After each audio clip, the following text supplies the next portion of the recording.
We're going to invite Dr. Brady to kind of begin talking and sharing a little bit about how diabetes affects your teeth. Now, during these sessions, if anyone has any questions, you can type them on the bottom in the chat bar, and then we can address them during the course or after the course of each talk.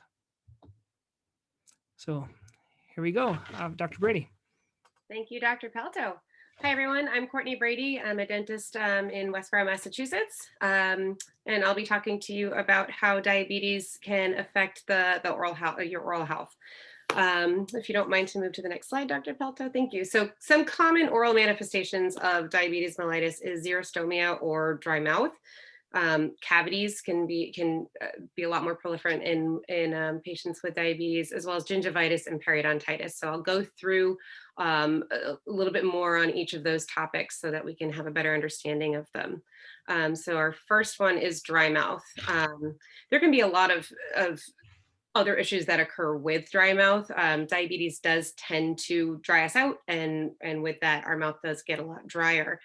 It can cause far more difficulty with chewing and swallowing, which of course is a big issue. It can affect your ability to be able to taste your food as well, and it can cause some significant bad breath. One of the bigger issues with dry mouth is thrush, oral thrush, which is a quite painful fungal infection that is characterized by some white patches that you'll see on your mouth. It does need to be treated with an antifungal, and sort of the underlying issue, of course, of diabetes would certainly help to affect that dry mouth if that were under control. And then, of course, one of the biggest issues when it comes to dry mouth is cavities. Saliva is incredibly protective against cavities in our mouth. And so when we have a lower salivary rate in our mouth, we're far more prone to getting some significant cavities, and they can be pretty damaging when they are in relationship to patients with diabetes mellitus. So those are some of the effects of the dry mouth. If we move on to gingivitis, this is another very common issue that we find with our patients in my office that have diabetes. And essentially, gingivitis is a oral manifestation of an infection. Plaque and tartar around your teeth, as you can see on that slide there, is essentially a big accumulation of bacteria. And because diabetes essentially reduces your ability to fight infection, when that plaque and tartar accumulate on your teeth, your body reacts with a pretty big inflammatory response, causing red, inflamed, bleedy gum tissue. And so this needs to be treated pretty commonly by constantly brushing your teeth, flossing, and having regular dental care. And so when all of that, if you're not able to or not being very diligent about cleaning your teeth, combine that with diabetes, and this can certainly affect the health of your gum tissue and cause a pretty good inflammatory response. If we let gingivitis progress, then we get into a more serious infection, which is known as periodontitis. Periodontitis affects more than 22% of patients with diabetes mellitus. And oops, sorry, let's go back. That's okay. So essentially, when gingivitis, which is that accumulation of bacteria and plaque around the gum tissue, when it's able to proliferate a little bit further, it can in fact cause damage to the gum tissue and the bone that surrounds the tooth. And when the bone and the gum tissue start to degrade down, you lose that stability of the tooth, and therefore the tooth can begin to wiggle. It can become very loose and even cause tooth loss. In fact, 1 in every 5 patients that have no teeth at all is related to diabetes mellitus. So that's pretty significant. 1 in 5 people that don't have teeth is a result of diabetes.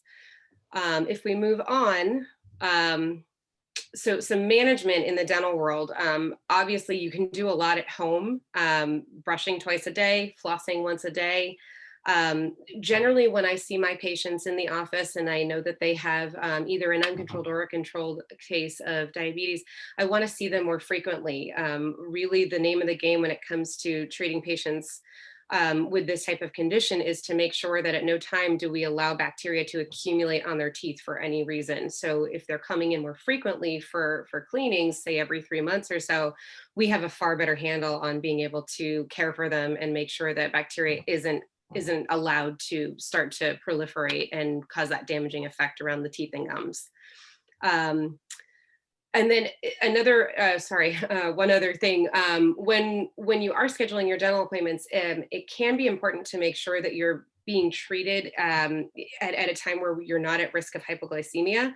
Dental appointments can generally last around an hour, even more sometimes if you're in for restorative work. So you want to make sure that you're in some sort of your peak insulin levels so that you don't run yourself into a hypoglycemic event. Very good. There, Dr. Brady, there was a question here that someone sent in before. This is the first I've heard about diabetes affecting their teeth. I've already lost one and have another one in jeopardy. What's the best course of action? I think you may have addressed that, but do a lot of people not know that diabetes affects the teeth?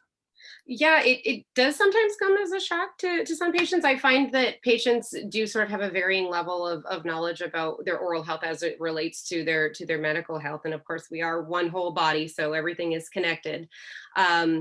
But yes, I mean, this ties right into what I was just talking about. Tooth loss is really a big risk when it comes to diabetes. And so seeing your dentist on a regular basis and creating a plan so that we're making sure that the teeth that you have are staying healthy and the ones that aren't healthy are taken care of and replaced in one manner or another is really important. But yeah, this can really be sort of a double-edged sword there, where, you know, if you allow an infection to proliferate in the mouth, diabetes then gets worse and it isn't able to fight infection, and so it just sort of becomes this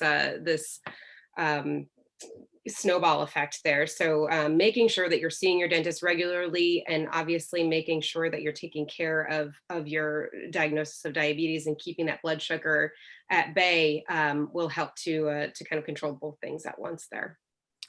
No, great points. And then just so we understand, another kind of question, the worse your blood sugar is out of control, like your hemoglobin A1C, instead of being 6 or 7, if it's 8, 9, or 10, Exactly. do they have more oral manifestations in their mouth?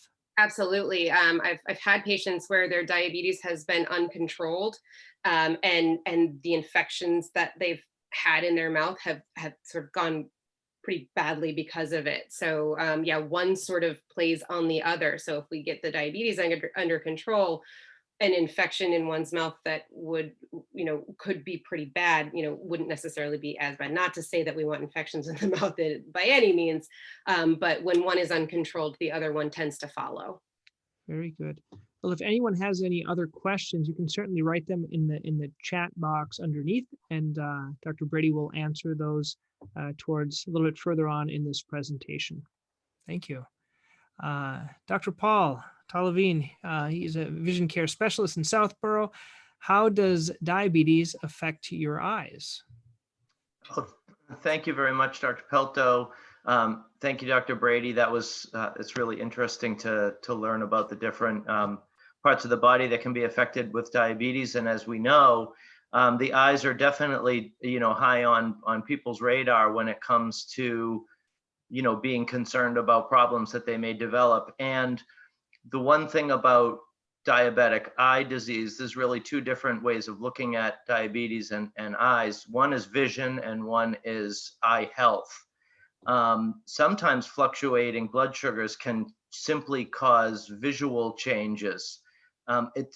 We've seen situations where people have had big changes in their eyeglass prescription, for instance, and the change was temporary because when their blood sugars normalized, their vision changes also normalized and brought them back. So there have been many times in my professional career where I've literally been the first person to suggest that a patient might have diabetes just in a routine eye exam, because they had a big shift in their vision, and that really doesn't typically happen in most adults.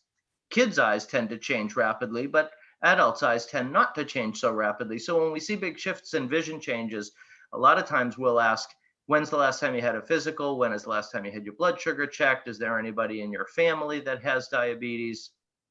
And then we take it from there. But I'm going to focus my talk a little bit more today on the overall health of the tissue of the eye. And so, as I say, we examine for vision changes, and then we also dilate people's eyes to do a thorough retinal exam. So dilation just means making the pupil bigger. And when you make the pupil bigger, it's a lot easier to look inside the eye. And there's a lot of interesting things to see inside the eye, which not only indicates potential illness in the eye itself, but also potential illness in the entire body, because we are granted with a gift when it comes to examining eyes, which is it's the only organ system in your body that is, it has a clear covering with a hole in the middle, and we can look right into it by shining light. So we can see some interesting changes to the tissues of the eyes, and we'll show you that in just a moment.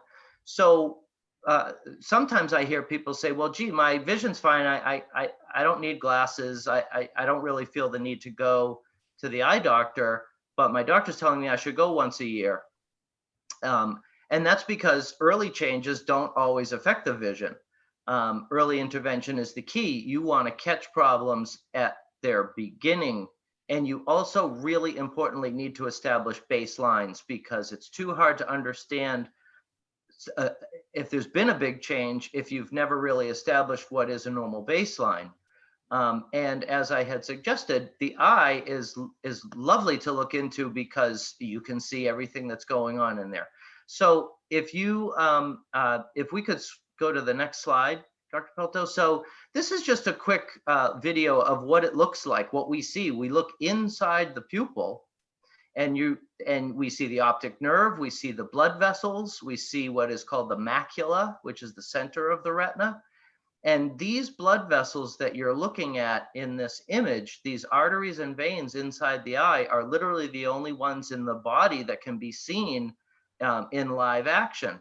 And what everybody knows that diabetes means blood sugar. In fact, we have patients come in that say, I got the sugar. They don't say I have diabetes, they say I got the sugar. But the sugar only causes the problem, and the problem is vascular. You can just leave that slide right there. So what does that mean? It's vascular. It means that when diabetes becomes poorly controlled, blood vessels start to fail. And the blood vessels that fail can cause hemorrhaging, and they can cause leakage of fluids. And we can see those hemorrhages and leakages of fluids into the retina. And if we understand that the blood vessels inside the eye are not doing a good job of staying healthy, then we can presume that blood vessels in the rest of the body are not doing a great job of staying healthy. And the kidneys can suffer, and the liver can suffer, and the lungs can suffer, and the heart can suffer. This is really a cardiovascular disease, but it's not always thought of that way. And so this is the normal eye. This is the eye you just saw in that video. The macula is the center of vision. The optic nerve communicates the what the eye sees to the brain for processing. And of course, the blood vessels bring oxygenated blood into the eye, and the veins, the arteries bring it in, and the veins return it back to the heart to be reoxygenated. So if we go to the next slide, please, we're going to talk a little bit about something called retinopathy. So retinopathy does mean leaking blood vessels, and we can see those in the back of the eye.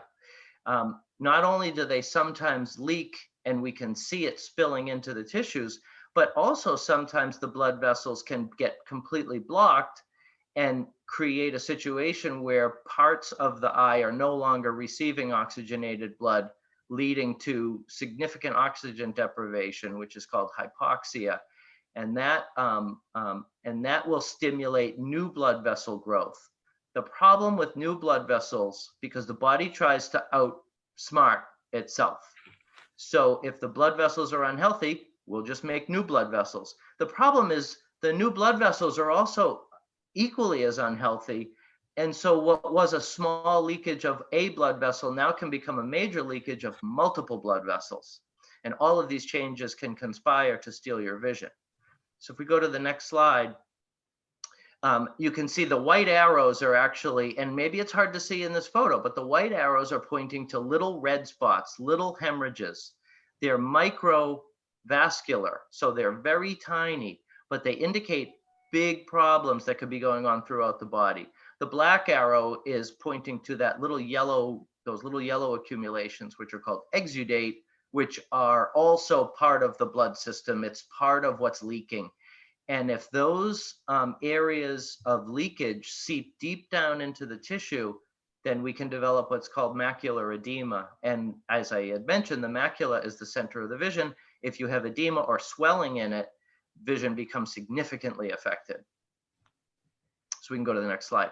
So what are the symptoms? Blurry vision, big changes in the way you see, seeing dark areas or blank areas, or visual field changes, maybe more floaters, maybe difficulty driving at night, washed out colors, and ultimately losing vision. So what are we going to do about it? As I had said, early intervention is the key. Blood sugar control is the number one thing. What I really love nowadays is that because of many diabetics are using continuous glucose monitors, when they're sitting in my chair, I can literally say, can you tell me what your blood sugar is right now? It used to be a guess. And that will affect maybe my creating an eyeglass prescription. If somebody's blood sugar is reading 350, I'm going to say, you know what? I think it's probably not a great idea to give you an eyeglass prescription today. I think we should bring you back in 6 weeks or 8 weeks, get those numbers down and recheck a few things. If the blood vessels in the eye are leaking and there is bleeding, there are medicines that can be injected into the eye. I know it sounds horrifying, but the people that have had it done say that it's really not all that bad. It looks a lot scarier than it is. Historically, we would use laser to help cauterize some of those leaking blood vessels. And a vitrectomy is a very significant surgery that occurs sort of in a later stage of retinopathy, where there's a lot of blood in the eye and it needs to be taken out. So how do we prevent? Well, we can, we'll rattle our cages all day long about control, diet, exercise, even taking a good brisk walk every day can be really helpful to keep that blood moving. Treat the high blood pressure, treat the kidney problems, see the eye doctor annually, or perhaps even more if there is problems. The retinopathy can be seen before you notice any vision changes. So there's nothing really routine about a routine examination, if you think about it. And if you notice any changes, don't wait until your appointment in 2 months, like call and talk it over, and we're probably going to bring you in sooner to get a good look. And then if we think that you need treatment, then that's when we would refer you to a retina specialist that handles those injections and laser treatments. That's how you prevent the vision loss. There was one question that was sent prior for you, Dr. Levine. After diagnosis of age 11, a little young child, when should my son have his eyes checked? And should he see an eye doctor that specializes in type 1 diabetes? Sure. So of course, for those that don't know, type 1 diabetes is considered juvenile. You get it when you're younger. Although I've seen people in their 20s and 30s be diagnosed for the first time with type 1 diabetes. And type 2 is the more you're typically 40, 50 or older when you get it. So you should be seen at the diagnosis, because this is the best time to establish baseline. Take those photos of the back of the eye and establish what is the normal. And then they should be seen once a year after that.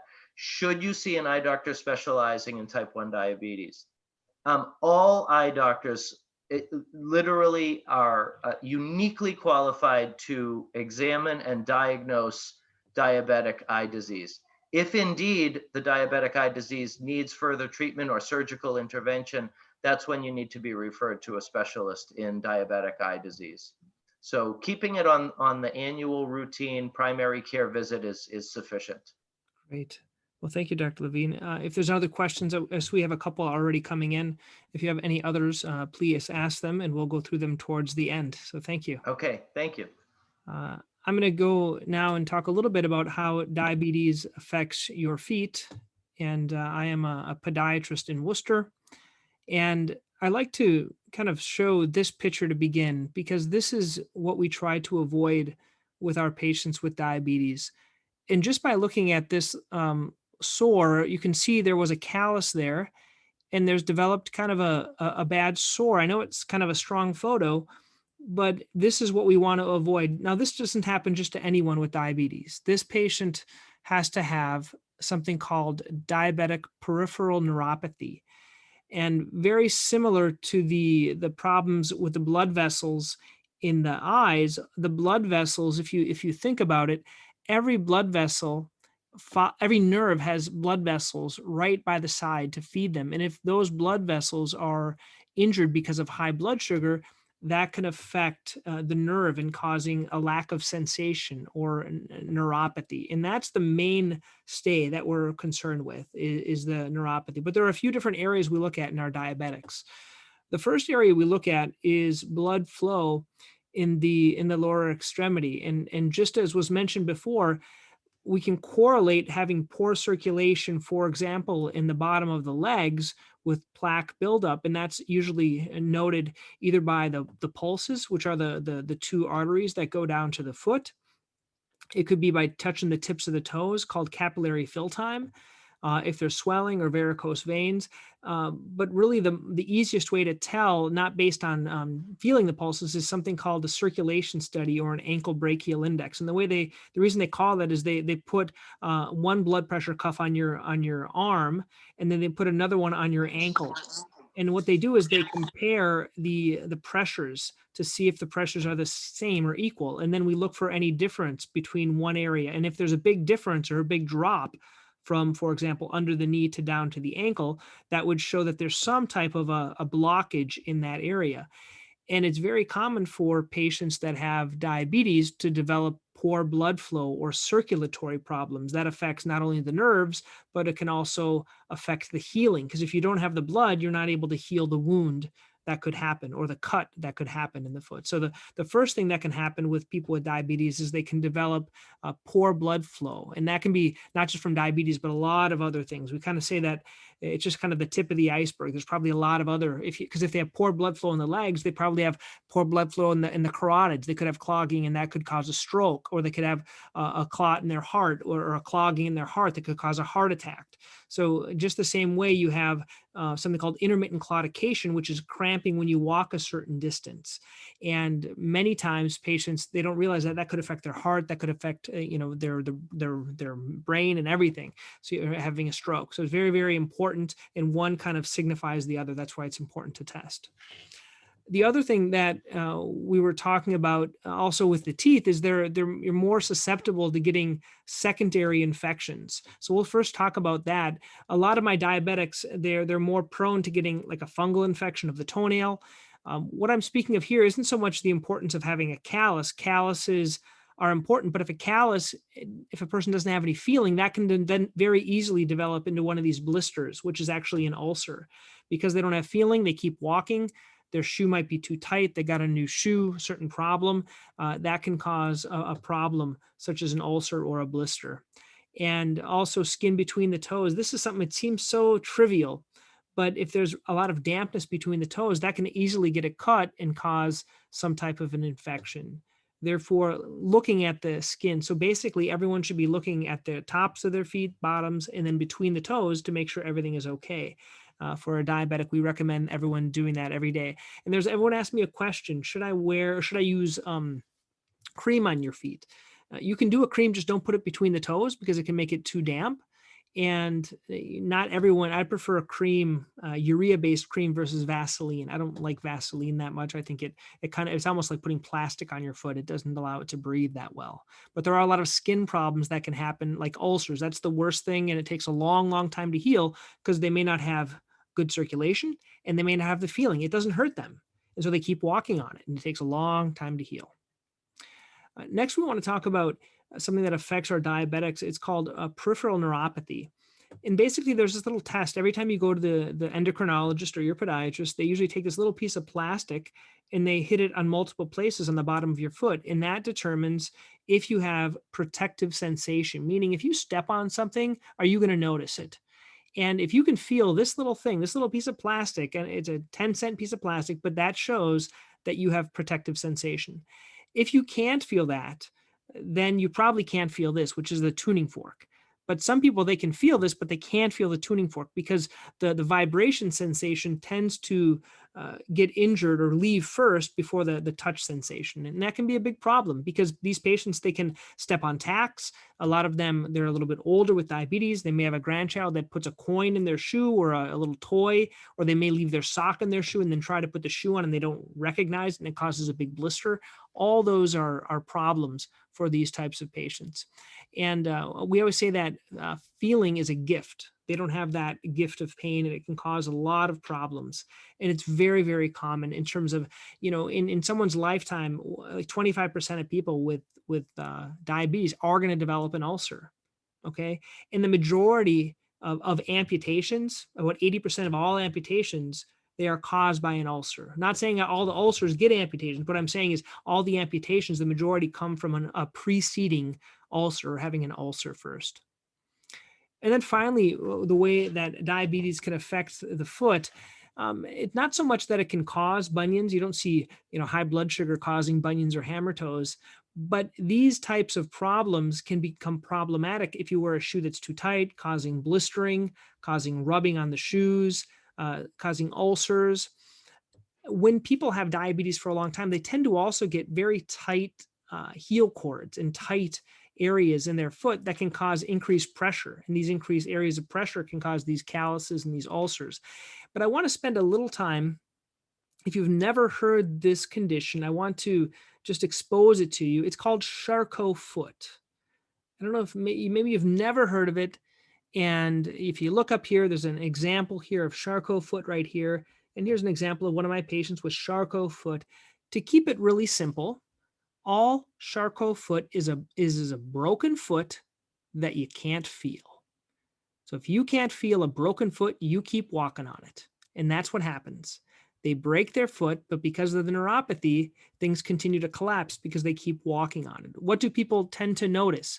All they notice is a red, hot, swollen foot. And kind of keep that in the back of your mind. If you see someone with a red, hot, swollen foot with no history of trauma, or that they can remember, sometimes they don't remember how they injure it, that a lot of the times is Charcot, and it might be mistaken for an infection. And what happens with these patients many of the times is they bring them to the hospital, they give them IV antibiotics, they put their foot up, and all the redness goes down, and a lot of the swelling goes down. And they think they've cleared the infection when there's no infection, and then they get them up and have them start walking again, and the foot continues to break down.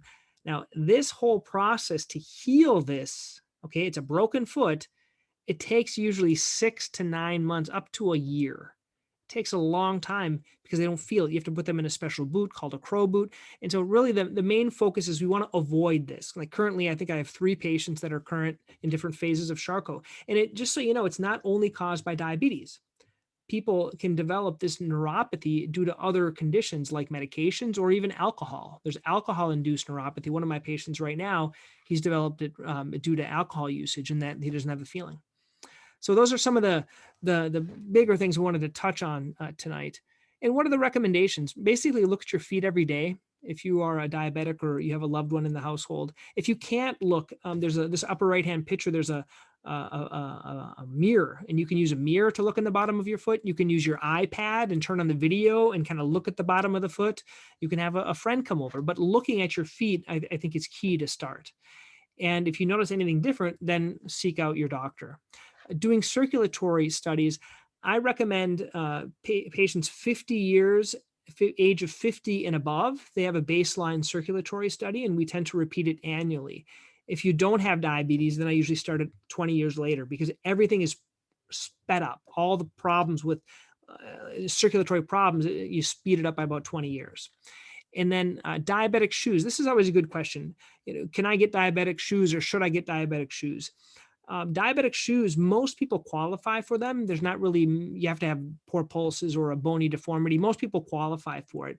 Not everyone likes them, but not everyone really needs them. If you have a bony deformity, you can't find a a good shoe or you have neuropathy or poor blood flow, you probably should get them. And it's not so much for the shoe, it's more for these liners. And these liners, what they do is they reduce friction. It's kind of like an orthotic, an insert that's in there to reduce the friction. And then diabetic foot care, meaning a lot of our patients, they need their nails trimmed, their calluses trimmed to prevent any problems with ingrown toenails or things like that.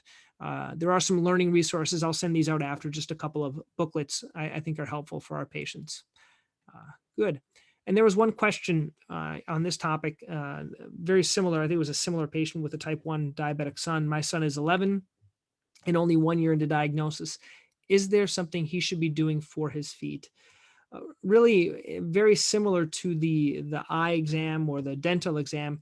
At age 11, just a yearly diabetic foot exam is all you really need. And most of our time isn't going to be looking at any problem. It's more going to be guided towards educating to make sure that there's no problem and preventing problems. Because the problems I see with type 1 diabetics when they get it that young is their teenage years. In teenage years, they tend to be very disinterested in taking care of their diabetes, and this can greatly speed up the problem. So for example, I've seen young ones that are 18, 19, or 20 have totally profound neuropathy with ulcerations and problems because they neglected it. And so really strict blood sugar control is important. Okay, we are going to stop the share and we're going to answer some questions here for this. Let's go to the first one here. Dr. Levine here. After I was diagnosed as a type 1 diabetic and in the ICU, I got my vision back to 20/20 for a week and a half, and then it reverted back. I thought it was a biological miracle. I don't know if you want to comment to that, or is that possible? Yeah, I mean, it's a little bit about what I was talking about before. So you can have major swings in how you see, and it could actually feel like a good thing, but it's being caused by a bad thing. And so, for instance, like I might have somebody that wears glasses to drive, but takes their glasses off to read. Okay. But then they might come in one day and they're like, this is the weirdest thing, doctor, but like, I don't need to wear my glasses to drive anymore, but I can't read without reading glasses. Like they've completely flip-flopped.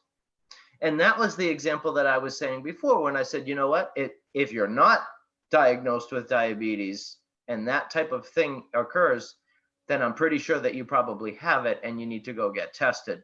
So once you get your blood sugar back, your vision also sort of goes back to where it was.